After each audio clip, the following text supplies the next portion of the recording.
মুর্শিদাবাদে বাবরি মসজিদ গড়া নিয়ে মামলায় হস্তক্ষেপ করল না কলকাতা হাইকোর্ট। 6 ডিসেম্বর মুর্শিদাবাদের বেলডাঙ্গায় বাবরি মসজিদের ভিত্তিপ্রস্তর স্থাপন করার কথা ঘোষণা করেছিলেন তৃণমূলের সাসপেন্ড নেতা ও ভরতপুরের বিধায়ক হুমায়ুন কবির। তা নিয়ে মামলা দায়ের হয় কলকাতা হাইকোর্টে। শুক্রবার মামলাটি ওঠে ভারপ্রাপ্ত প্রধান বিচারপতি সুজয় পালের ডিভিশন বেঞ্চে। বাবরি মসজিদ গড়ার বিরোধিতা করে দায়ের হওয়া মামলায় হস্তক্ষেপ করল না হাইকোর্ট। শান্তি বজায় রাখার দায়িত্ব রাজ্যের ওপরেই ছাড়ল আদালত।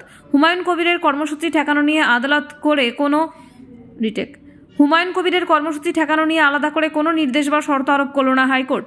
এই দিন মামলাকারীর পক্ষে সওয়াল করলে গিয়ে আইনজীবী বিকাশ রঞ্জন ভট্টাচার্য বলেন, এই ঘটনায় রাজ্যে সম্প্রীতি নষ্ট হতে পারে, রাজ্য মানুষের নিরাপত্তা নিশ্চিত করুক।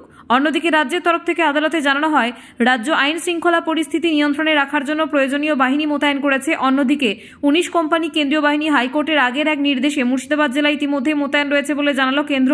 6 ডিসেম্বর বেলডাঙ্গায় বাবরি মসজিদের শিলান্যাস করার কথা ঘোষণা করেছিলেন হুমায়ুন কবির। তার হুঙ্কার ছিল, সেই কাজে বাধা দিলে 6 ডিসেম্বর রেজিনগর থেকে বহরমপুর পর্যন্ত জাতীয় সড়ক অবরুদ্ধ করে দেওয়া হবে।